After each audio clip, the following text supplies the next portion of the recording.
Tawuran remaja terjadi di ruas Jalan Raya Panjaitan di depan gerbang tol Kebun Kecamatan Jatinegara, Jakarta Timur. Kedua kelompok remaja saling serang menggunakan senjata tajam dan batu. Aksi tawuran ini sempat membuat kendaraan yang melintas terpaksa berhenti agar tidak terkena imbas tawuran tersebut. Akibat tawuran, satu remaja tewas terkena senjata tajam. Polisi sedang mendalami peristiwa ini. Dugaan sementara kedua kelompok remaja tawuran cuma akibat saling ejek di media sosial. Sebuah mobil terekam kamera kendaraan lain menerobos gerbang tol Cisalak 1 Depok, Jawa Barat. Modusnya memepet kendaraan lain di depannya saat portal terbuka. Di pintu tol lain, mobil ini juga terekam melakukan aksi yang sama, tidak membayar tol. Polisi mengatakan sudah tahu identitas pengemudi dan minta segera menyerahkan diri. Menteri Pendidikan, Kebudayaan, Riset, dan Teknologi periode 2019-2024, Nadiem Makarim, diperiksa Kejaksaan Agung terkait dugaan korupsi pengadaan laptop senilai 9,9 triliun rupiah.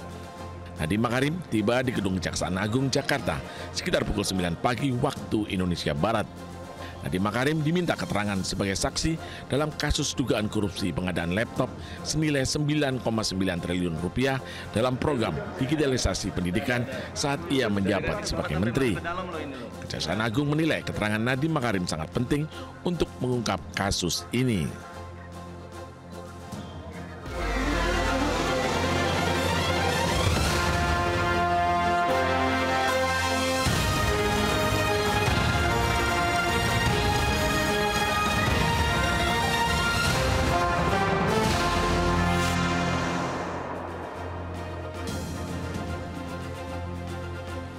Halo pemirsa, selamat siang. Saya Wiki Adrian. Inilah seputar iNews Siang. Pemirsa, viral di media sosial, sebuah minibus nekat menerobos 2 gerbang tol di Depok, Jawa Barat tanpa membayar. Polisi meminta pengemudi menyerahkan diri. Sementara itu di Jakarta, seorang warga tewas saat tawuran yang berawal dari saling ejek di media sosial.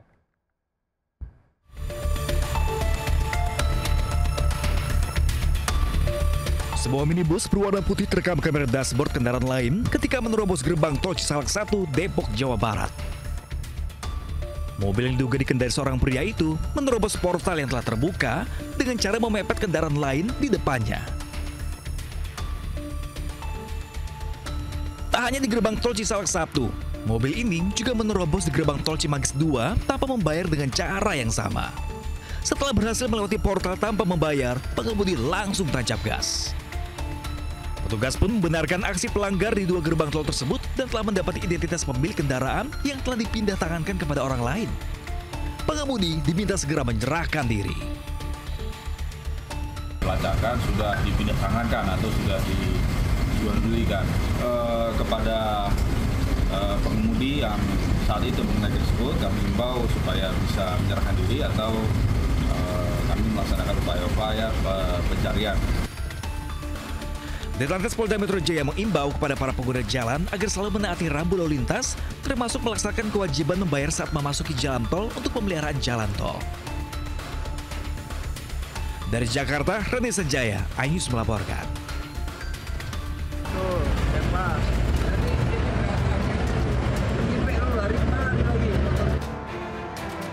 Tawuran terjadi di ruas Jalan DI Panjaitan di depan gerbang tol Kebun Kecamatan Jatinegara, Jakarta Timur, Minggu dini hari. 2 kelompok remaja ini saling serang menggunakan senjata tajam dan batu. Aksi tawuran ini sempat membuat kendaraan yang melintas terpaksa berhenti agar tidak terkena imbas tawuran. Akibat tawuran tersebut, 1 remaja tewas menjadi korban akibat terkena sabetan senjata tajam. Silakan langsung dicolek aja Pak Citra untuk. Korban yang terjatuh di tengah jalan raya langsung dibawa menggunakan sepeda motor oleh rekan-rekannya.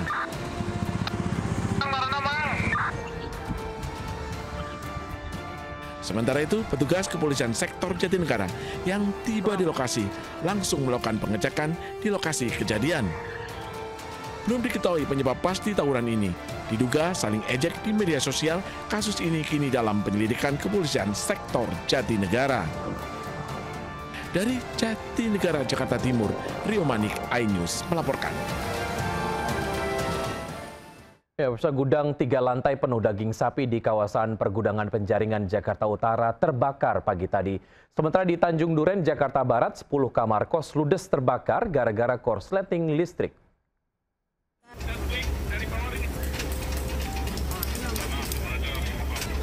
Kobaran api disertai asap pekat menyelimuti gedung penyimpanan daging sapi di kawasan Pergudangan Elang Laut Penjaringan Jakarta Utara pagi tadi.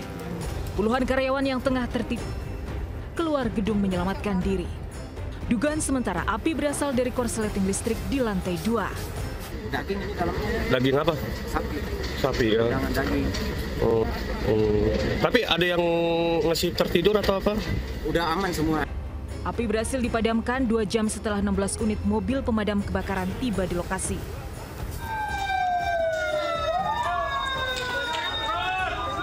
Sementara itu di Tanjung Duren, Grogol, Jakarta Barat, 10 kamar kos ludes terbakar pada Minggu petang. Kebakaran diduga akibat korsleting listrik dari salah satu kamar penghuni kos. Api berhasil dipadamkan dalam waktu 30 menit dan tidak ada korban jiwa dalam kebakaran ini. Tim Liputan iNews melaporkan. 376 jemaah haji penumpang pesawat Saudi Airlines yang mendapat ancaman bom tiba di asrama haji Sukolilo, Surabaya kemarin. Kepulangan kloter 33 itu tertunda 1 hari karena pesawat harus mendarat darurat di Bandara Kuala Namu, Deli Serdang, Sumatera Utara.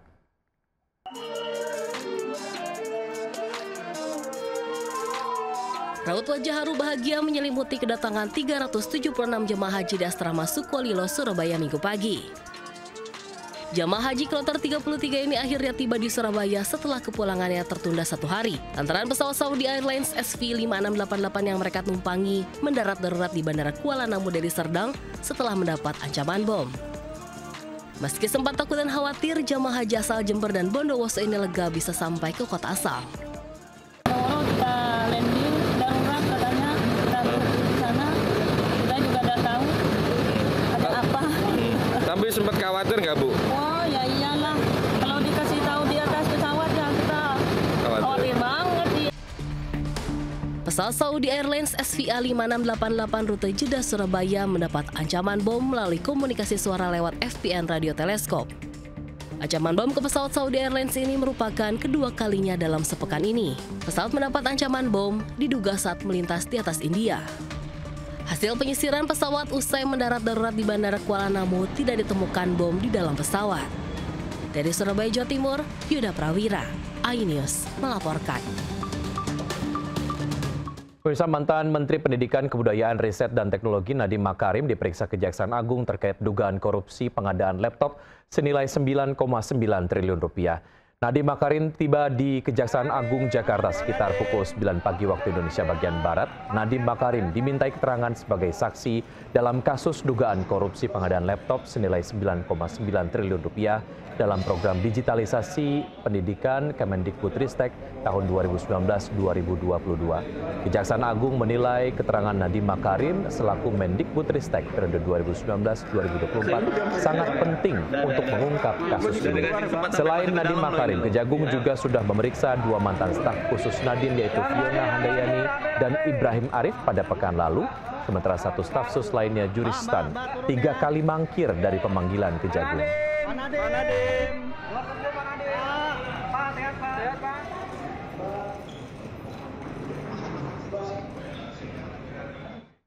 Dan untuk mengetahui informasi terbaru pemeriksaan mantan Mendikbudristek Nadiem Makarim sudah ada Jessica Winoto di Kejaksaan Agung. Selamat siang Jessica, apakah pemeriksaan masih berlangsung hingga saat ini Jessica? Ya, selamat siang Wiki dan juga pemirsa. Untuk terkait pemeriksaan Nadiem Makarim selaku saksi di dugaan tindak pidana korupsi pengadaan laptop berbasis Chromebook di wilayah Kemendikbudristek periode 2019 hingga 2022 masih berlangsung hingga saat ini. Dan memang tadi Nadiem bersama tim kuasa hukumnya telah hadir di Gedung Bundar Jampitsus Republik Indonesia pada pukul 9:10 pagi waktu Indonesia Barat tadi. Dan memang tadi kami melihat bahwa tim kuasa hukumnya pun membawa beberapa tas yang kemungkinan besar isinya adalah dokumen-dokumen penting yang dapat memperkuat keterangan-keterangan yang diberikan oleh Nadiem kepada tim penyidik Kejaksaan Agung Republik Indonesia pada hari ini. Dan memang Wiki dan juga pemirsa dapat kami sampaikan agenda pemeriksaan Nadiem pada hari ini adalah sebagai saksi dan akan memberikan keterangan sebagai pada fungsi pengawasan sebagai menteri pada saat kejadian atau pelaksanaannya pengadaan laptop berbasis Chromebook di wilayah Kemendikbudristek. Dan juga untuk informasi berapa lama Nadiem akan diperiksa oleh tim penyidik, kami belum mendapatkan informasi lebih lanjut, tetapi bila mana kita melihat ke pemeriksaan sebelumnya,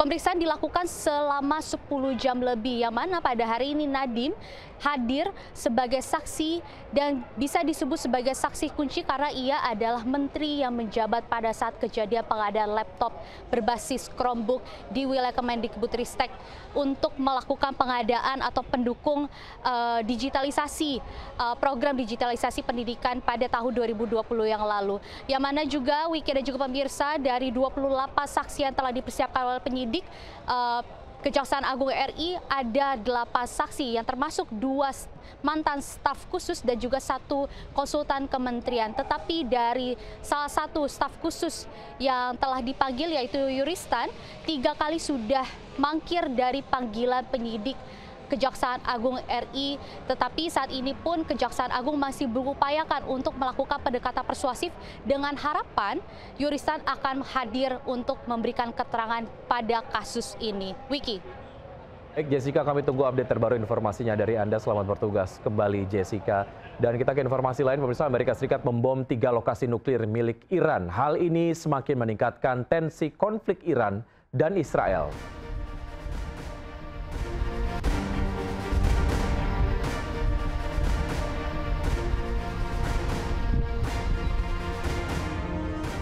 Presiden Amerika Serikat Donald Trump mengonfirmasi keterlibatannya secara langsung dalam serangan militer terhadap Iran. Trump menyerang 3 lokasi nuklir di Iran, yakni Fordow, Natanz, dan Isfahan. Trump menyatakan bom dengan muatan penuh telah dijatuhkan di situs utama Fordow, yang merupakan salah satu situs pengayaan uranium yang paling dijaga Iran. Trump pun mengklaim bahwa serangan berlangsung sukses. Langkah ini sekaligus menandai keterlibatan langsung Amerika Serikat dalam konflik Israel dengan Iran. Tonight I can report to the world that the strikes were a spectacular military success. Iran's key nuclear enrichment facilities have been completely and totally obliterated. Iran, the bully of the Middle East, must now make peace. If they do not, future attacks will be far greater and a lot easier. Sementara itu, Perdana Menteri Israel Benjamin Netanyahu berterima kasih kepada Presiden Amerika Serikat Donald Trump. Netanyahu menyebut serangan Amerika Serikat ke Iran merupakan tindakan berani yang akan mengubah sejarah. Congratulations, President Trump. Your bold decision to target Iran's nuclear facilities with the awesome and righteous might of the United States will change history. In Operation Rising Lion, Israel has done truly amazing things. But in tonight's action against Iran's nuclear facilities, America has been truly unsurpassed. Meski demikian, keputusan Trump menyerang Iran belum mendapatkan persetujuan dari Kongres Amerika. To the Pacific island of Guam. Sebelumnya Amerika Serikat menggunakan pesawat pembom siluman B-2 untuk menyerang 3 pusat program nuklir Iran. Serangan Amerika ke 3 fasilitas nuklir Iran adalah serangan terbesar yang menggunakan pesawat pembom siluman B-2. Lebih dari 125 pesawat berpartisipasi dalam misi tersebut, termasuk 7 pesawat pembom siluman B-2 Spirit. Misi dengan kode operasi Midnight Hammer ini mencatat sejarah karena penggunaan pertama bom Massive Ordnance Penetrator atau MOP. Tepat jam 2 pagi waktu Iran, pesawat pembom B-2 mulai menjatuhkan 14 bom MOP dalam serangan terhadap 3 fasilitas nuklir Iran di Natanz, Fordow, dan Isfahan. Masing-masing bom berukuran 20 kaki, berat 30.000 pon, dan mampu menembus sedalam 200 kaki ke dalam tanah.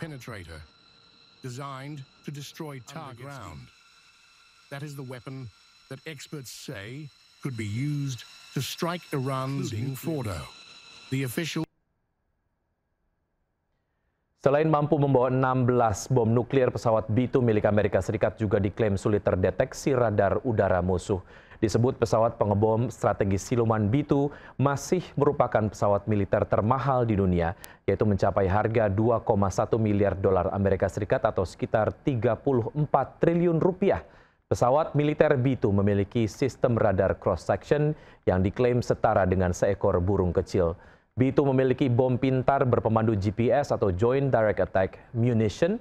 Kelebihan lainnya, B2 diklaim dapat membawa hingga 16 bom nuklir B-83 dengan semua kelengkapannya. B2 diklaim sebagai ujung tombak serangan nuklir udara Amerika Serikat.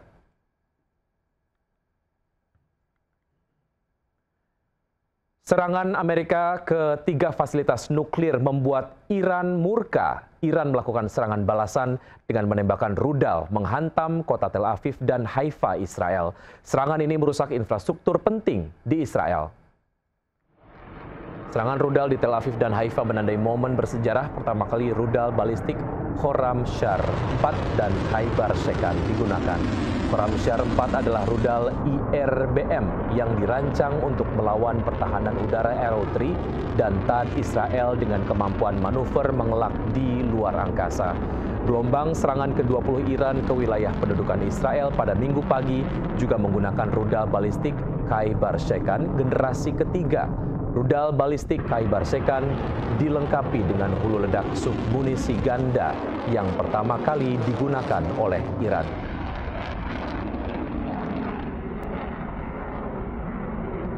Konflik Iran-Israel semakin memanas, banyak 386 warga negara Indonesia di Iran dievakuasi secara bertahap. Tahap pertama evakuasi WNI di Iran, ada sebanyak 97 WNI yang dievakuasi, yaitu 93 WNI dan 3 staf kedutaan, serta 1 warga negara Iran yang merupakan pasangan seorang WNI. 97 WNI telah melewati perbatasan Iran-Azerbaijan dan telah tiba di kota Baku untuk beristirahat. Perjalanan memakan waktu 16 jam dan melewati perbatasan yang cukup sulit. Dalam waktu bersamaan, Kementerian Luar Negeri juga telah mengevakuasi 4 orang WNI melalui Yordania. Kementerian Luar Negeri terus melakukan komunikasi dengan WNI di Iran dan Israel. Total ada 386 WNI di Iran yang akan dievakuasi secara bertahap. Hari ini 97 orang warga negara Indonesia yang terdiri dari 93 WNI, kemudian 3 staf kedutaan dan 1 warga negara asing, warga negara Iran yang merupakan pasangan dari WNI, itu sudah alhamdulillah melewati perbatasan Iran, Azerbaijan dan sekarang sedang beristirahat di Baku. Kemudian dalam waktu yang bersamaan juga kita telah berhasil mengevakuasi 4 orang WNI melalui Jordan.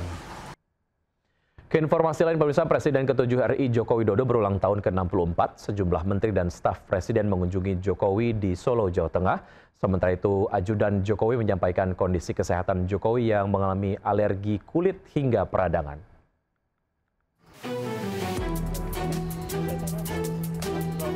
Penasihat khusus Presiden bidang Haji Muhajir Effendi menemui Presiden ke-7 RI Joko Widodo di Solo, Jawa Tengah.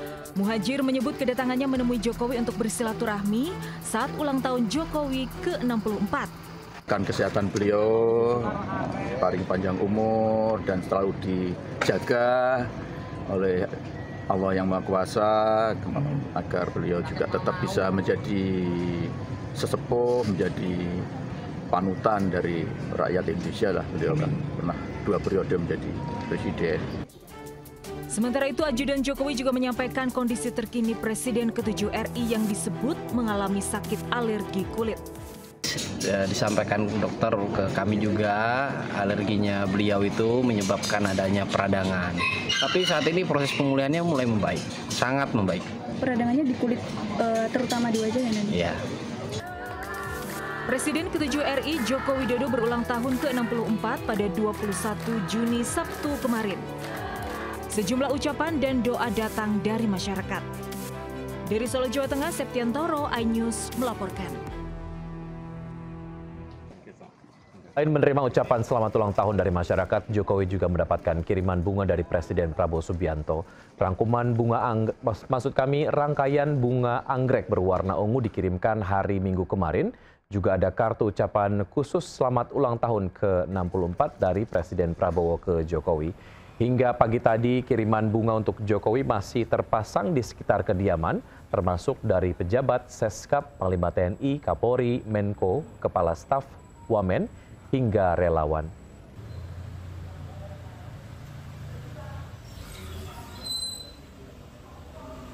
Anak bungsu Presiden ke-7 Republik Indonesia Joko Widodo Kaisang Pangarep resmi mencalonkan diri sebagai Ketua Umum Partai Solidaritas Indonesia. Kaisang membawa misi PSI lolos parlemen pada pemilu 2029.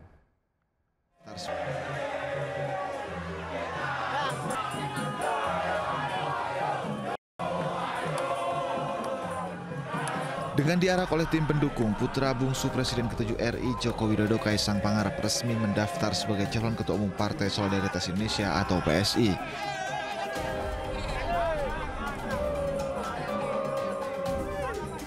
Kaisang mengatakan sebelum mendaftarkan diri menjadi Ketua Umum, dirinya berada di Solo selama seminggu. Menurut Kaisang, dengan majunya dirinya sebagai calon Ketua Umum, sudah pasti Jokowi tidak ikut berkontestasi. Menurut Kaisang, Jokowi berikan kesempatan untuk kaum muda.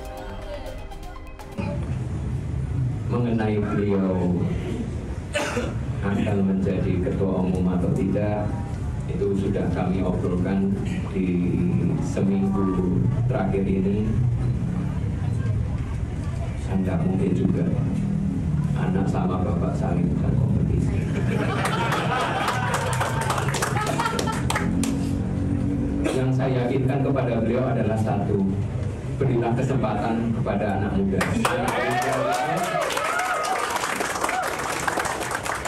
Anak muda itu bukan pemimpin masa depan, anak muda itu pemimpin masa kini.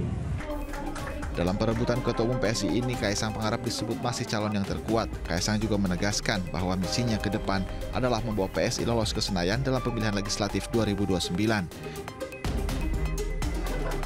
Dari Jakarta, Rani Sanjaya, iNews melaporkan. Sebanyak 84 kepala daerah mengikuti retret gelombang 2 di kampus IPDN Jatinangor, Sumedang, Jawa Barat. Kali ini para gubernur, wagub hingga wali kota naik kereta cepat Wush menuju Sumedang.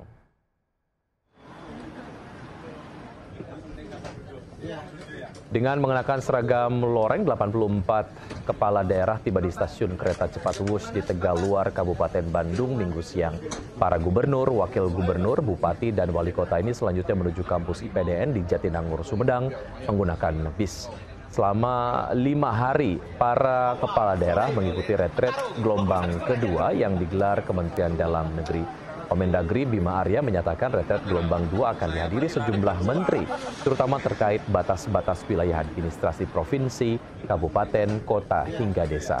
Sebelumnya retret gelombang pertama telah digelar tahun 2024 lalu di Akmil, Magelang.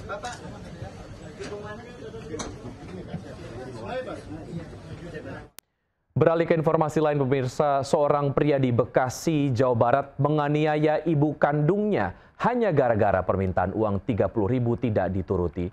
Akibatnya ibu kandungnya mengalami sejumlah luka di bagian tubuh. Sang ibu dipukul berulang kali hingga terjatuh ke lantai di depan rumahnya. Korban juga ditendang di bagian kepala hingga luka parah. Ironis, penganiayaan terjadi usai pelaku meminta uang 30.000 namun tak dituruti sang ibu lantaran tidak memiliki uang sepeser pun. Buat apa ini? Buat main mungkin, dia nongkrong mungkin. Dan selalu minta uang sama nggak Bu nilainya atau beda? Beda-beda sih. Beda-beda. Usai rekaman CCTV penganiayaan viral, polisi langsung menangkap pelaku. Dari penyelidikan, terungkap penganiayaan ternyata sudah berulang kali terjadi saat permintaan pelaku tidak dituruti sang ibunda. Dari Bekasi, Jawa Barat, Rahmat Hidayat, iNews melaporkan. Penyidik Polres Padang Pariaman terus mendalami kasus pembunuhan yang dilakukan oleh Satria Juanda alias Wanda di Padang Pariaman, Sumatera Barat. TKP pembunuhan dan mutilasi awalnya dinyatakan di perkebunan sawit namun berubah menjadi di dalam pabrik batako tempat pelaku bekerja sebagai security.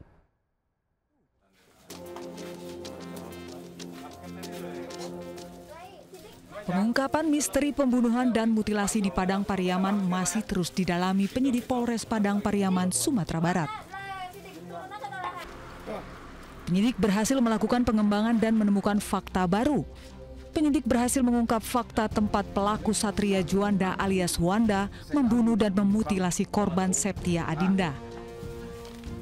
Pengakuan pelaku awalnya mengeksekusi korban di perkebunan sawit, kemudian berubah menjadi di pabrik batako, di mana pelaku bekerja sebagai security.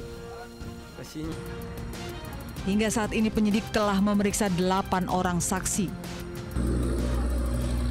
Dari Padang Pariaman, Sumatera Barat, Eka Guspriyadi, iNews melaporkan. Pembunuhan keji kembali terjadi di Sumatera Barat. 2 wanita ditemukan meregang nyawa dalam kawasan perkebunan sawit, Kabupaten Solok Selatan. Beruntung dalam waktu kurang 12 jam, terduga pelaku berhasil ditangkap setelah kabur ke Kota Padang.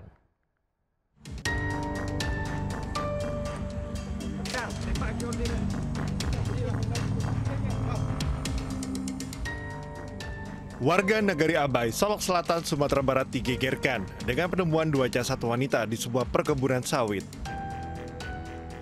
Usai mendapat laporan masyarakat, pihak kepolisian langsung melakukan olah TKP serta penyelidikan.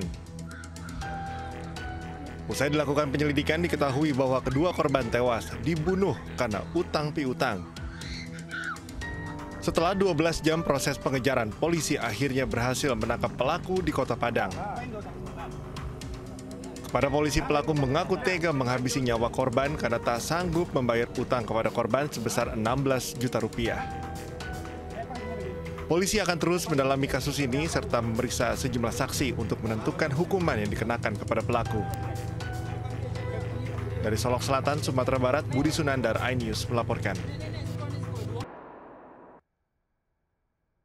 Terima kasih Anda masih bergabung sama kami. Pemirsa, usai meliput pembukaan Pekan Raya Jakarta, seorang wartawati media online menjadi korban jambret di halte Balai Kota Gambir, Jakarta Pusat.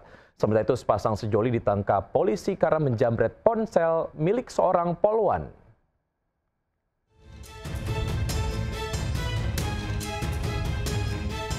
Detik-detik aksi penjamretan yang dialami wartawati media online terekam kamera CCTV di depan gerbang utama Gedung Balai Kota DKI Jakarta, Jalan Medan Merdeka Selatan, Gambir, Jakarta Pusat. Meski korban berupaya mengejar pelaku jambret yang merampas ponsel di tangannya, namun pelaku berhasil kabur menggunakan sepeda motor Matic yang digunakan beraksi.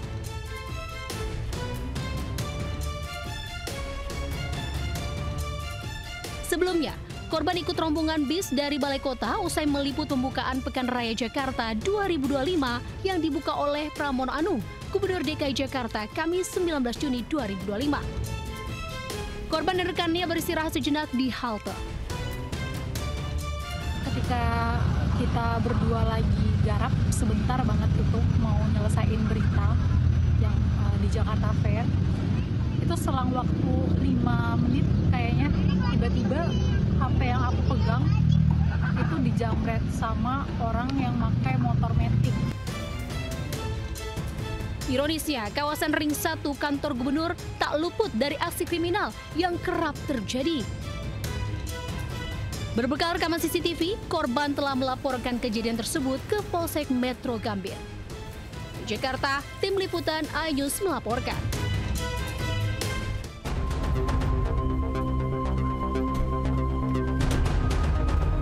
Polisi memburu pelaku penjamretan seorang poluan pria dan wanita di kawasan Bendungan Hilir Tanah Abang, Jakarta Pusat. Sepeda motor pelaku yang terparkir di halaman belakang area pertokoan di kawasan Tanah Abang menjadi petunjuk polisi. Di sudut teras pertokoan, polisi mendapati pelaku tengah tertidur lelap. Meski panik dan sempat meronta, namun pelaku tak mampu berkutik saat dibekuk paksa. Dari dalam tas pelaku didapati 2 buah ponsel yang diduga hasil kejahatan. Polisi kemudian mengamankan kekasihnya di kawasan Senen, Jakarta Pusat. Keduanya merupakan pasangan kekasih. Korban yang bertugas di Polda Metro Jaya menjadi korban penjamretan di Bendungan Hilir. Tersangka wanita mengaku nekat mengikuti jejak sang pacar menjamret lantaran tidak ingin terpisah walau sesaat. Para tersangka terancam hukuman 7 tahun penjara.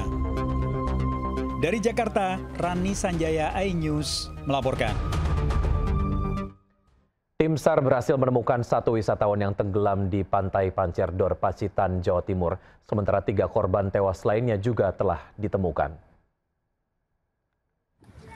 4 wisatawan asal Mojokerto yang terseret arus laut di Pantai Pancerdor, Pacitan, Jawa Timur telah ditemukan seluruhnya. Keempatnya ditemukan dalam kondisi meninggal. 1 korban ditemukan Jumat malam, sementara 3 korban lainnya ditemukan hari Sabtu malam. Korban ditemukan dalam kondisi mengambang di sekitar muara pantai. Sebelumnya keempat korban terseret arus laut saat bermain di pantai Jumat lalu. Seluruh jenazah korban langsung dibawa ke RSUD Darsono Pacitan untuk diidentifikasi.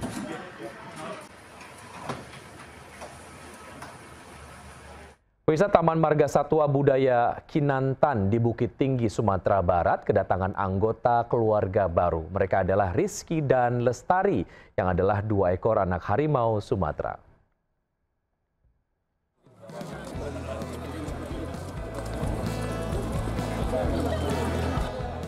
Kelahiran 2 anak harimau Sumatera di Lembaga Konservasi Umum Taman Marga Satwa Budaya Kinantan (TMSBK) Bukit Sumatera Barat jadi simbol keberhasilan program pelestarian satwa endemik Indonesia yang semakin langka.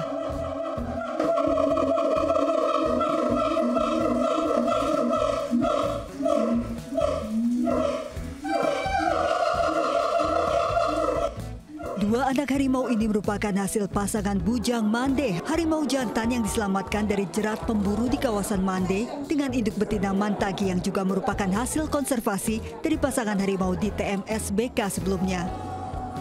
Anak harimau pertama lahir pada Desember 2024, kemudian di tahun ini lahir kembali sepasang anak harimau yang diberi nama Rizky dan Lestari.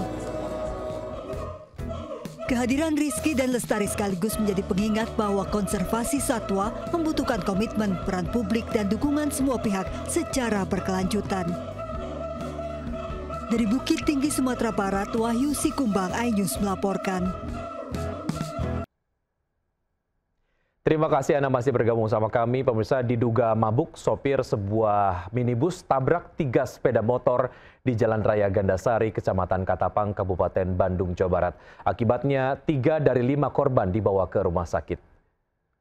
Video amatir warga merekam detik-detik saat sebuah minibus menabrak 3 sepeda motor di Jalan Gandasari, Kecamatan Katapang, Kabupaten Bandung, Jawa Barat. Akibat kejadian ini 5 pengendara sepeda motor menjadi korban. 3 diantaranya dibawa ke rumah sakit karena mengalami luka parah. Sementara sopir minibus telah ditangkap dan dimintai keterangan.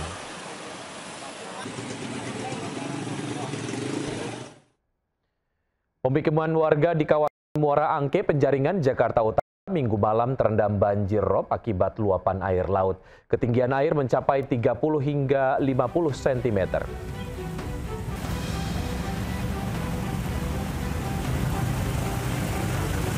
Banjir rob melanda permukiman warga di pesisir Jakarta, tepatnya di kawasan Muara Angke, Penjaringan, Jakarta Utara. Terlihat dari pantauan udara, banjir rob merendam kawasan Muara Angke dengan ketinggian air 30 hingga 50 cm.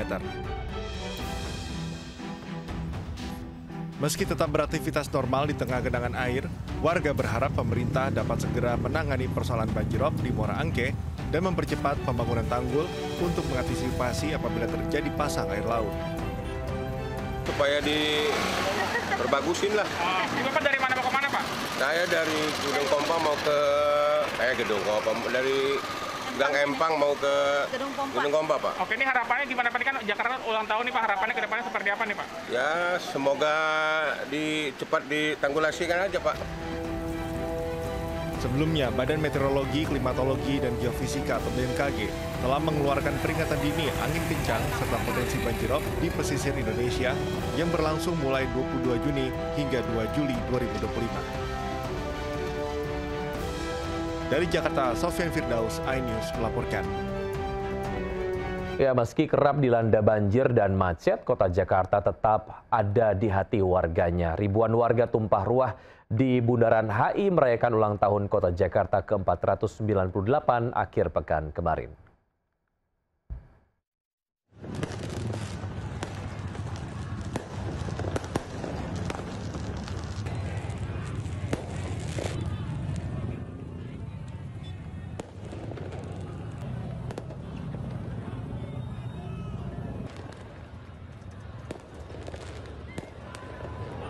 Letusan kembang api terlihat mengudara di kawasan Bundaran HI. Ribuan masyarakat dari berbagai wilayah memadati Bundaran Hotel Indonesia, Jakarta Pusat, Sabtu malam hingga Minggu dini hari. Ribuan warga memadati jalan raya, membuat arus lalu lintas di sekitar lokasi lumpuh total. Selain kembang api, berbagai atribut dari bendera, flare, hingga pengeras suara juga turut dibawa untuk memeriahkan ulang tahun Jakarta ke-498.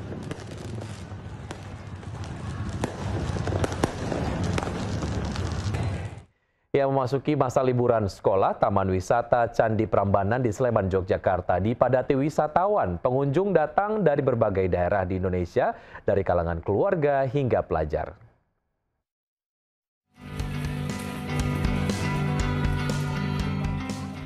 Taman Wisata Candi Prambanan di Sleman, Yogyakarta dipadati ribuan wisatawan.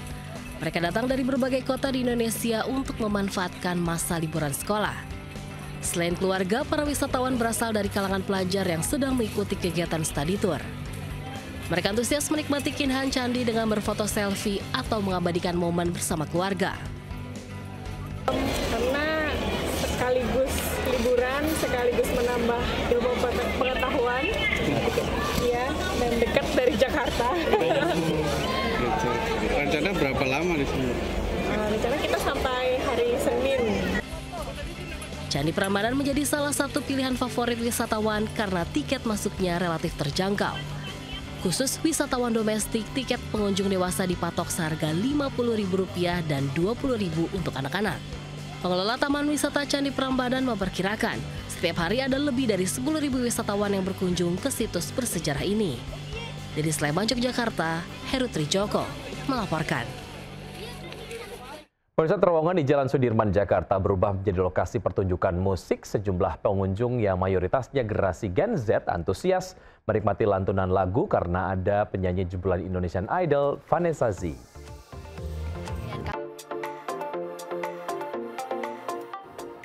Acara musik digelar di sebuah terowongan di Jalan Sudirman, Jakarta.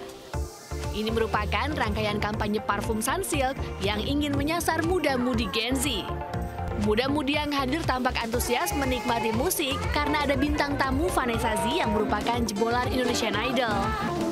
Melalui event ini, Sunsilk sangat mendukung produktivitas Gen Z dalam menuangkan karyanya agar selalu percaya diri dalam berekspresi. Mereka tak perlu khawatir kesehatan rambut saat aktif berekspresi, karena Sunsilk menawarkan parfum rambut yang mengandung vitamin sehingga rambut tetap sehat, kuat, dan wangi sepanjang hari.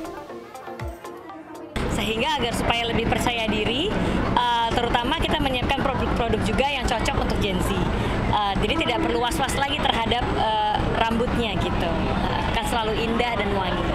Campaign ini tuh menurut aku sangat bagus untuk kita sebagai Gen Z untuk mengekspresikan diri kita, karena menurut aku sendiri kalau aku wangi tuh aku makin pede. Jadi dengan kita wangi dan kita ngerasa pede dengan diri kita sendiri tuh mengekspresikan diri lebih gampang. Acara ini digelar sejak akhir pekan kemarin hingga 6 Juli mendatang.